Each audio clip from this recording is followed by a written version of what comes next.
Hello, I'm Brian Jarrell, and this is Ryan Skinner. We're going to be talking about IUL and some of the common misconceptions that we have often come across, and just have a general discussion about it, so that way you, the viewers, can see both sides of it. So, Exactly. just to kind of start off, Ryan, what are some of the common misconceptions that you come across? Well, I see a lot, especially on my own post, you'll get haters that say that the cost of insurance is too high, that all those costs will eat away at the cash growth that we're advertising. But in actuality, it's just not true, because if it's structured correctly and designed properly, you won't have you won't have those problems. Yeah, I mean that's one that I come across a lot. I'm getting into it with people on Facebook and Instagram and all that stuff too. And it's not their fault; they just don't know any better. Right. But what a lot of people don't realize is there's something referred to as net risk. As we start a contract, the great part is the government allows you to count your cash as a portion of the death benefit. So, for example, Ryan, let's say that the client wants to put in X amount of dollars, and to put that money in, they need to have a $500,000 death benefit. Well, what happens is day one they don't really have any cash in yet because we just started the policy. So if they were to die, that $500,000 has to be paid out by the life insurance. Therefore, we're paying for the risk of insurance to the life insurance company at $500,000. But guess what? As we start injecting cash in there, whether it's we injected the cash or it grew to, let's say, $100,000 now our net death benefit is still going to be required by the IRS of 500,000. But again, they allow us to count our cash as a portion of that death benefit. So now we've got 100 grand in the policy. We've got $500,000 required. Therefore, now we only have to go to the insurance company and get 400,000. And Right. as time goes on, guess what? Now our cash has grown to 400,000, but we're still required that same 500,000. But what this means is we only need to purchase $100,000 of insurance. See, the biggest drawback to an IUL is or actually it could be a benefit too, is the fact that it's built on an annual renewable term chassis. What this means is the insurance cost gets more expensive as we get older. And Right. it's plain to see that more 80-year-olds died than 70, wouldn't you agree? Oh yeah. And more Oh yeah. 70-year-olds died than 60, right? Yep. So what happens in with the annual renewable term chassis is you're just paying for the cost of insurance of your current age. So as the client gets older, the insurance cost does go up, but because we're able to lower that net risk and get less life insurance over time, the cost actually starts to come down. You'll actually see it physically yo-yo up and down to where, some of our clients, even in their 80s, they're paying less than $2,000 a year for some of their insurance costs. And we're talking about having, you know, 80 years old having over $100,000 death benefit for less than two grand a year is just absolutely Oh, you insane. there's no way you can get that with any other product, No, right? absolutely not. You just imagine you're an 80-year-old calling up, "Hey, can I get, 100 grand worth of death benefit?" They're gonna say, first of all, if they even insure you, they're gonna laugh at you and Yeah, be like, "Okay, yeah, that's sure. That's like 3,500 a month." Like who? It's just not possible. yeah. It's just not realistic. And then the crazy part is the IRS isn't going to allow us to use all of our cash. So for example, guys, let's say that we get up to a $500,000 of cash. In a perfect world, we would have no insurance. But guess what? The IRS is going to come back and say, hey, that sounds more like an investment than a life insurance account. So they do have to follow what's referred to as the 7702 guidelines, where we do got to make sure that we always have some net risk to the insurance carrier to count it as an insurance contract. What that breaks down for the most part is approximately about 10%. So if you have $500,000 in cash, you need to maintain at least $50,000 of risk to the insurance company. So if you're actually looking at the illustration, you'd see that net death benefit actually jump up to 550. But again, are we paying for the 550, Ryan? No. No, we're only paying for 50,000. So if you started the contract off as a 30-year-old paying for $500,000 of coverage, but when you're in your 80s, you're only held responsible to have 50,000.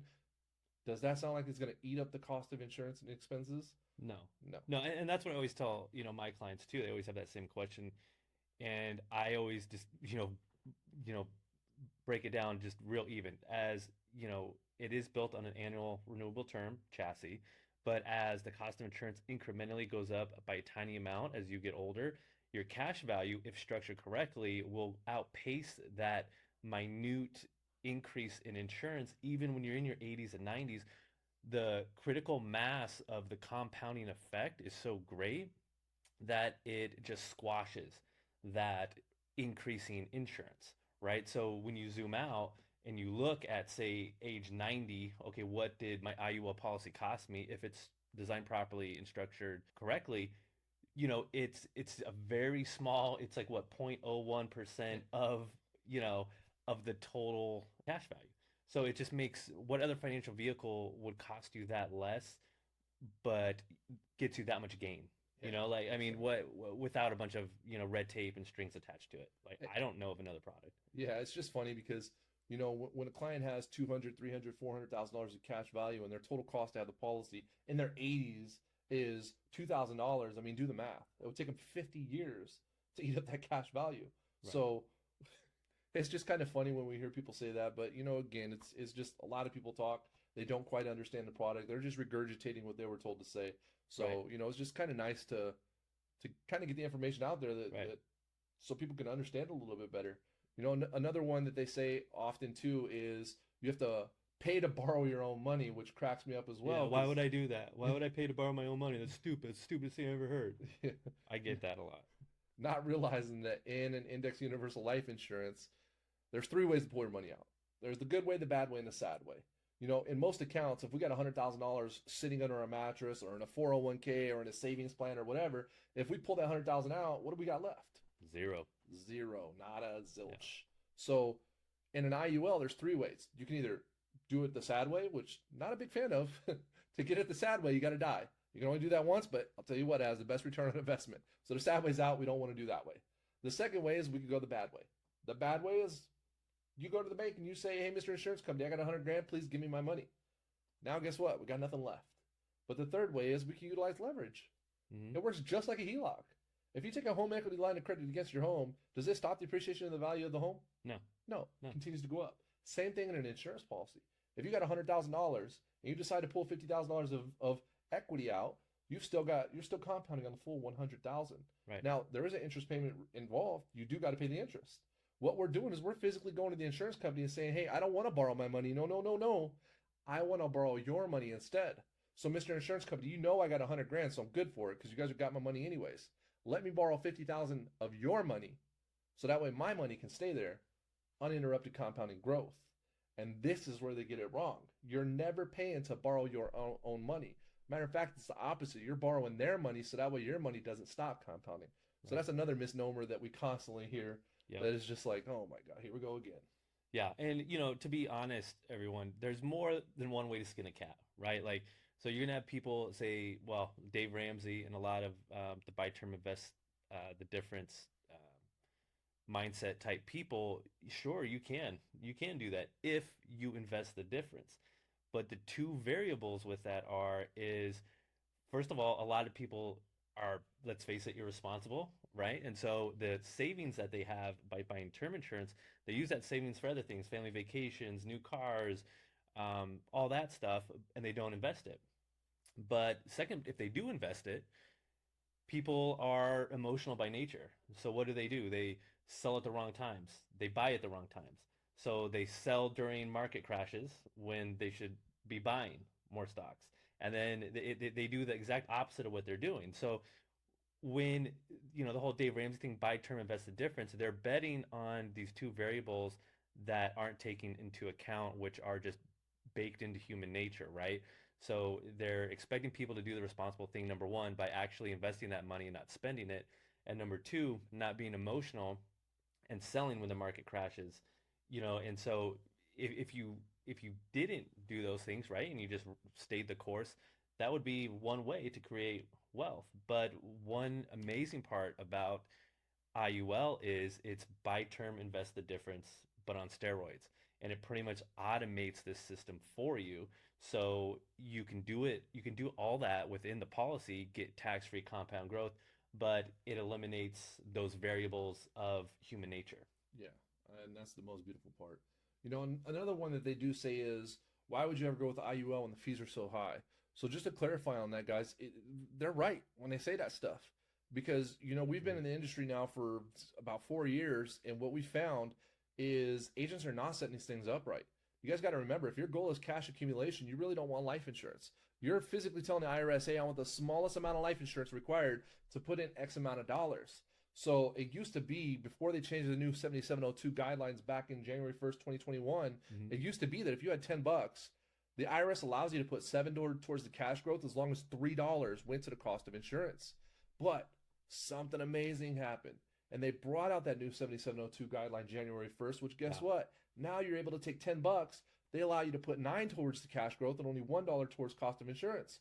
So which grows more, $9 or 7? It's Yeah. basic math. Yeah. The problem is the agents only get paid on the commissions of the life insurance. So when it went from 3 to 1, all the agents took a pay cut. So what happens is these agents now are selling this like a financial tool, but they're not structuring it right. They're going to the client and Exactly. saying, hey, Mr. Client XYZ, what you need to do is put $5 towards your cash growth and $5 towards your insurance. So if you die, your family's taken care of, which works if the client's goal is life insurance. But again, if they want cash accumulation, we need to have that 9 to 1 ratio. So that way they're maximizing their cash. Now, personally, I've done over 400 audits. And out of those 400 audits, I've come across 12, 12 done correctly for cash accumulation. So if you guys are listening, you guys have a cash value life insurance, please make sure you guys get it audited. Yeah. It's super important. Yeah, super, super important. It's, I think we're seeing right now in the industry some red flags and, alarm bells going off from the carrier standpoint because they're realizing that they didn't put any safeguards in place for, they didn't account for the agents that are greedy, right? Or the agents that are just, let's face it, like just ignorant, like they weren't taught that way. Because, a lot of these big insurance organizations that a lot of agents are part of, they're kind of underneath their umbrella. They don't spend a lot in training these specialized products, and so they just focus on kind of the basic term, final expense type products, and they don't take the time to teach agents how to do it the right way. But even the carriers themselves don't even train the agents to do it the right way, and so we're starting to see a change in that. Some of the carriers are starting to reward um, agents for structuring these policies correctly. Yeah. So it's a step in the right direction. Nationwide just picked that up. Yeah. Now if you structure it within 30% of 100%, so as long as you're 70% efficient on the policy, they're giving you about a 15 to 20% bonus on your target premium, which helps the agent too. So it's finally nice to see some companies out there rewarding the proper way to do it. Right. So, that's one of the great things. But getting into carriers, man, there's so many different carriers. How do you know which company is the right company? Well, guys, Doug Andrews says it the best. 85% of a policy will come down to the structure and the funding. The other 15% will matter on the company. Depends on what you guys like. If you guys are looking for something with a high Comdex score, go get something with a high Comdex score. You guys want somebody that has low cost of insurance and low fees, go to a company that has low cost of insurance and fees. You guys want somebody that has a better crediting allocation where you can earn potentially more, go to that company. Don't get hung up on the fact that you got to write it with a certain company. Right. Because again, 85% of that comes down to structure and funding. The other 15% will matter on the company. And to touch on that too, each company subsidizes in their own different ways, right? So, people ask us all the time, what's the best company for an IUL? What's the best company if I want to do this strategy? The bottom line is we have our favorites. We have like a top three, but honestly, like you just said, 85% is in the structure of the policy, and then the rest is in the carrier. But they all subsidize it in a certain way, right? So one company might have a great loan cap, right? Like you can borrow money capped at 5%, contractually can never go up. Other companies might not have that contractual cap. Like they could say like, well, if we feel like it, we can raise that loan rate to 7 or 8%, right? So, and then other companies have amazing crediting allocations, a very diverse spread of indexes that you can allocate to, right? International indexes, different proprietary blends. Other carriers may not. They may maybe only have S&P 500 fixed and some low volatility index. So each company subsidizes in their own way, but they make it look like something is really good, but then they'll subsidize it by raising a different fee that you might not see. Yep. And you could probably touch on that. Yeah, we see it all the time. Certain companies that have higher fees traditionally have higher caps. Companies that have lower fees have lower caps. But again, bottom line, me personally, I would rather take a properly funded and properly structured policy with the worst of the worst companies rather than take a improperly structured policy with the best of the best company. When you guys hear us talk about structure, if you guys are ever looking at your policy and you guys are looking at the surrender value and year one you have zero, automatically a huge red flag. Huge. What happens is a lot of these agents are writing these what's referred to as target funding. In other words, Ryan, if you're putting in $1,000 a month, which is $12,000 annually, that agent gets paid on Yeah. $12,000. Versus if it's done right, you put in that $12,000, we're going to minimize that death benefit. Because again, remember, we don't want death benefit. We want to get that as low as we can based on the IRS guidelines.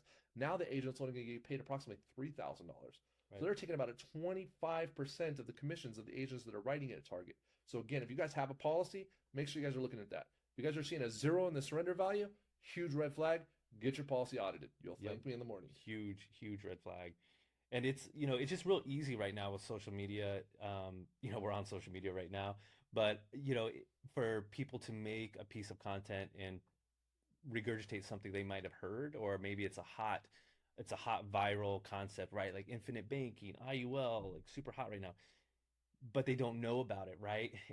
But they know they have their insurance license, and they're like, well, oh yeah, I can, I think my IMO, my insurance organization, has like a quick issue express policy, like an IUL express policy where there's no underwriting guidelines and I can get approved in the same day. Again, those are a red flag to be very careful on those type of products, because we've been with multiple organizations and they have those type of products, right? And so but they didn't really teach you the intricacies of how to properly structure one. So another thing to be aware of, just super easy to fall into that trap. And again, a lot of these policies that we audit, well, 96% of people are falling into that trap, right? So See it way too often. And it's just, the thing is they justify it by saying, hey, if we build it with more room, you could put more mhm, money in. But the problem is if the client doesn't know to put in the more money, which is the case in most situations, then they're like, for example, if you've got $1 million death benefit, but you should have a $250,000 death benefit, that means you're paying for 4 times the fees, 4 times the commission, 4 times the cost of insurance. We really don't want that. So yes, that client can go from putting in 500 to 2,000, yeah. but if they don't do that, they're getting behind every single month. Yeah, you're setting them up. And again, it depends on the person, right? You have to vet the person. That's where working with a diligent financial professional comes in, is because what we do with our clients, we talk about your goals. Okay, what are you trying to accomplish here? And then we can kind of work backwards, right? Like if you're a real estate investor, your cash flow and liquidity ebbs and flows as you sell properties or acquire properties. Those things fluctuate. So you might want a policy that has some flexibility. So you might want to build some room into it, right? So when you do sell a piece of property, you have enough room to put that money into your policy right away. But if you set up a policy super huge for, say, somebody that doesn't have those type of windfalls all the time, well, when they underfund it for so long, well, then that gap to close to make that policy efficient becomes a lot larger. And so think of it like drag on an airplane, right? Like if you the less aerodynamic it is, the slower it goes, the more fuel it's going to take to create lift to take off. It's the same thing with the IUL policy. If you let enough drag build up, it's very hard for your policy to take off. Yep. And the saddest part is, again, when they're building the room, they're not educating the client on it. So, Right. another misnomer is too is they'll say, "Oh, well, I'm giving them that room just in case they ever become uninsurable." And I always tell them, "Listen, if the client's goal is cash value and is not death benefit, you guys can always use what's referred to as a surrogate. Right. In other words, if you can't get insurance for whatever reason, say you have a heart attack, stroke, cancer, brain aneurysm, something like that, and you're physically uninsured, you are allowed to put the insurance contract on a loved one. So we've got plenty of clients who have put it on a spouse, who have put hmm it on a child, something like that. Sometimes it actually even works out better doing that way. Right. For the simple fact is, when you pass away in a normal insurance contract, what happens is, let's say you have a $500,000 death benefit. Now, when they get that money, if they want to keep that legacy going, they got to take that 500,000 and put it into an IUL. And one of the downsides to the IUL, folks, is guess what? You can't throw the money in immediately. So Right. that client now takes 5 years to fund their new policy. They're going to put 100,000 in over 5 years to fund that. Whereas if it was just put on that person, yes, when grandpa passes away or dad passes away or husband passes away, yes, there is no death benefit left behind, but then they would be able to take over that cash value and the compounded growth does not get interrupted. Yeah, So that's a good point. sometimes the surrogates do work out a little bit better as well. So you definitely want to run all the different cases and kind of see what's going to be the best scenario. And depends on what you're doing. If you're going for generational wealth, sometimes it works better. If Right. you're going for legacy, sometimes it works better to put it on the grandparent. It just depends on the funds and the situation. Yeah, exactly. Another thing too, like, speaking about, generational wealth is trusts come into a huge play, right? So say you did have that scenario where, um, so you had a scenario where you did receive a windfall of money, but you're betting on your beneficiaries being responsible and being financially savvy, like hopefully yourself is. But what you can do with a trust is you can pretty much have a voice after death. So you can say like, here, Brian, here's 500K, upon my passing, but you have to put, you know, 3/4 of that into another IUL policy. The other you can use for, say, school or living expenses, right? So you can put stipulations in. So a lot of our clients love that aspect, especially when creating generational wealth. Absolutely. Those are a few of the misnomers. I'm trying to think off the top of my head anything else anybody says. When they say fees are high and cost of insurance is high, again, they're somewhat right. Depends on the structure. If it's not done right, and it is one of them target cases, they're right. I mean, the cost of insurance is going to get super high. So just make sure you got the right agent. It's very important. We already covered the loans, how Hmm. they say that you can borrow, you have to pay to borrow your own money. Right. We already talked about the fees getting eaten up. What are some other common misconceptions you come There's, across? yeah, there's one that we see quite often, but about IUL still being an experiment, right? Like these policies haven't been in force long enough to really get the facts about them. And what's your take on that? Because I know Yeah, I it's mean, the the issue is it is a newer product. Index Universal Life came out in 1997. The UL chassis itself came out back in the 80s. mhm, But the IUL, when it came out in 1997, was basically an indexed version, which, not to get too much into the weeds, but what it does is it uses options trading. So for those of you that do not know what options are, we'll do a quick scenario. I'll kind of explain it. So, Ryan, if you got $100,000 house and I want to buy that $100,000 house, but I don't want to buy it this year, I want to buy it next year, you can exercise the right to sell me an option. We'll just say for 5%. So I'm going to give you 5 grand. You keep that 5 grand whether I buy the house or not. Now, let's say in 1 year that house value goes up to 120,000. You contractually have to sell me that house for 100,000 because we entered that. I bought that option to buy it. right, So therefore, you get to keep the 5 grand, so you don't lose 20,000. You really only lose your opportunity cost is 15,000. But let's say the opposite happens. All of a sudden, that house drops down in value and it's now only worth 80,000. Do you think I'm going to buy your house for 100 grand when it's only worth 80? no, No. In that case, what you do is you walk away with the options budget. So therefore, you went positive 5,000. And that's what indexing does, is it gives you the right to purchase options within these contracts. Now, these insurance companies are really good at making money. So what's going to happen is, let's say, just for simplicity's sakes, you got $100,000 of cash value. Let's say they have a fixed rate, or their general fund portfolio is paying out 3%. What they're going to do is they're going to give you that 3% regardless whether you buy mhm, the option or not. You get 3 grand. So if the market goes up 10%, you get 3%. The market goes down 10%, you still get 3%. Now, what happens is they say, hey, instead of taking that 3,000, Ryan, would you like to use that as a options budget? Now, let's say you purchase that and it gives you a 10% cap in that particular option. Now, if the S&P does 10% or better, you're going to get credited 10,000 instead of 3,000. However, if that doesn't do well and the S&P drops out and bottoms out, goes -20, -30, -40, like 2008, we don't lose any of our principal. All we right. lose is the option budget they were going to send us anyways. So that's kind of how the indexing works. So when people say that it doesn't have enough data, it's mainly because they don't understand how options work. Now, the two deciding factors in the options budgets and stuff like that is, number one is, what are the Fed rates? What is Hmm. that company earning on their general bond portfolio? Number two is, what are options budgets? As volatility goes up, option budgets start to go a little bit higher. What volatility means is, you guys have seen the S&P goes up and down, up and down, up and down. Well, as that happens, options budgets kind of go up. So what these companies are looking for is steady ups or steady downs. They don't care if it's a decrease, because as long as they can plan it out, the volatility budgets come down. So those are the two main things that run these index universal life insurance contracts. Right. for the most part. Yeah, and kind of, you know, coming back to one of those things that one of the misnomers or a contentious point, I should say, that is talked about on social media and in the comments a lot on our channels is, there's a lot of people that are super pro whole life, right? And then, obviously we privy IUL, just for the growth potential, right? We feel that it's a superior vehicle because it gives you the opportunity for more growth.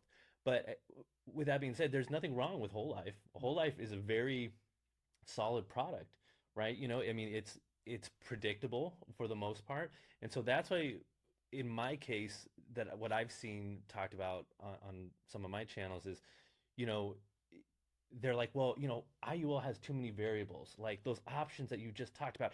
That's just, that's just too complex, and I like something that's more simple and blah blah blah, and that's fine. Everybody has their own tolerance to different financial vehicles, and some people just like it, and that's fine. You can do the same thing with an IUL as you can with a whole life policy. It's just you're kind of capped on that growth potential, right? And so um, those are the main things, between the two, and there there's no wrong answer. It just depends on what your personal goals are and how fast you want to achieve those goals. Yep. And whole life versus IUL is often gets blown up. You got the IUL guys that can't stand the whole life, and the whole life that can't stand the Hmm. IUL.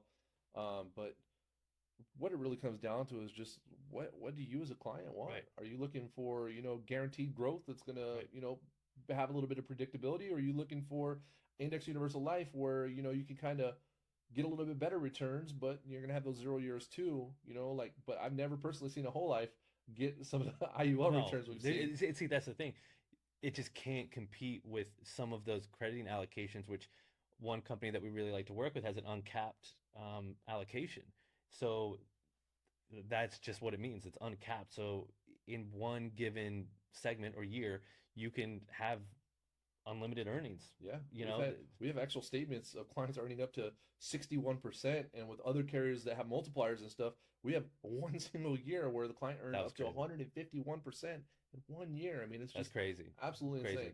So I mean, it's exactly what our clients feel comfortable with.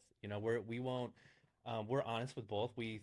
They're both good options, right? And that's one of the interesting things now that I'm talking about it is, some of the whole life people are so pro whole life, they hate IUL and they can't even acknowledge the benefits of IUL to, like, it's really really odd. Like they take they take allegiance almost to like one product because they were either probably taught through their IMO or organization that this is just the way to go and everything else is just crap, right? And so they're kind of blinded from logic, and so it's really odd. It's Yeah, really odd. yeah. And whole lives can be messed up too. It all comes down to just like Yeah. IUL, whole life can be messed up via structure. Yep. So, there's a thing out there called a term blend with PUAs, which stands for paid up in additions riders. So some of these cases that, I've come across where the agent wanted to get paid on the full amount, so they put the full amount to the base. So that's going to be more for a client who wants death benefit, not necessarily cash. I've seen some clients do a 50-50 blend where they'll put 50 to cash and 50 to life insurance, and then you know I'm a big fan of Steve Parisi from IVC Global. Hmm. He Yeah. talks about the 90-10 blend a lot, and I tend to agree with him because if your goal is cash, it gives you quick, instant liquidity at a ninety Right. ten split. Now, is it good for the agent? No, because they're getting Right. paid out very little bit. So again, whether it's whole life or IUL, just make sure that you guys are sitting with the right person. You guys are Right. going to want to make sure that the policy is done. We do free audits, so if you guys ever need that Hmm. auditor or you want a second opinion, feel free to reach out to us. The link's in the description below.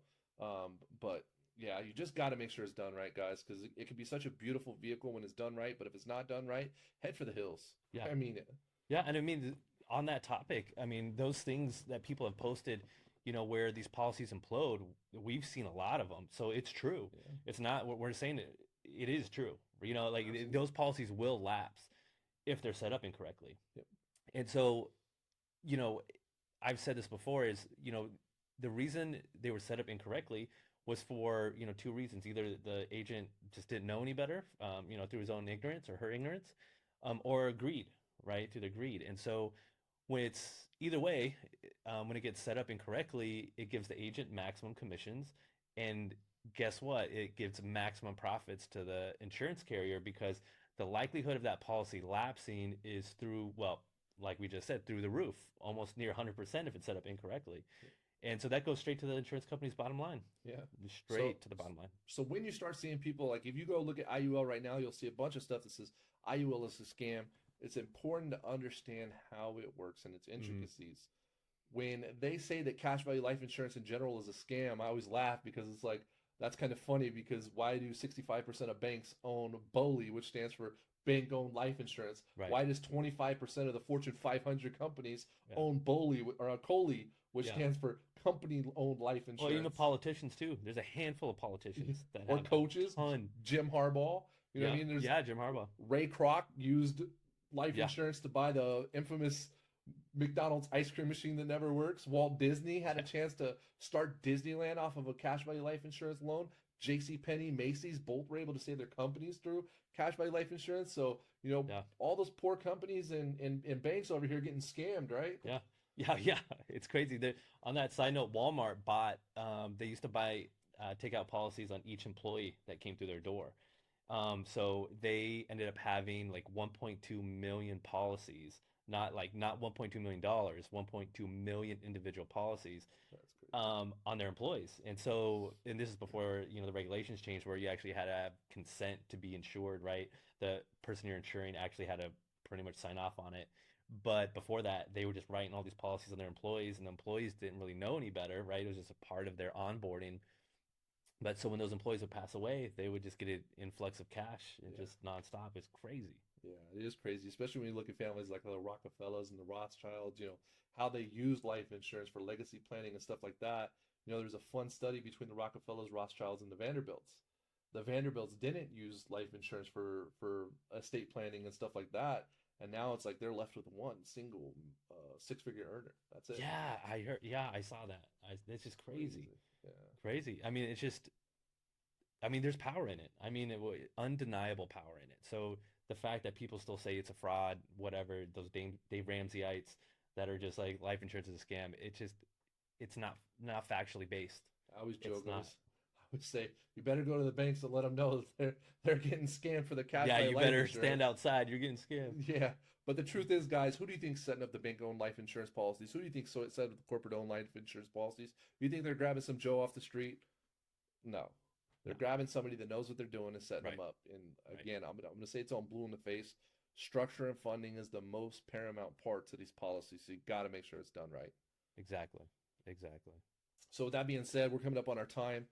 Thank you so much for having me, Ryan. I really appreciate it. Yeah, no problem. It's my pleasure. You're welcome back anytime. It's my pleasure. Awesome. You sure I did nerd out a little bit too much? So. Hey man, this is what we're here for, to nerd out, right? What we're nerding out with everybody in the web universe. All right, awesome. Well, thanks again for having me. Well, we'll see you guys on the next one. See you guys later.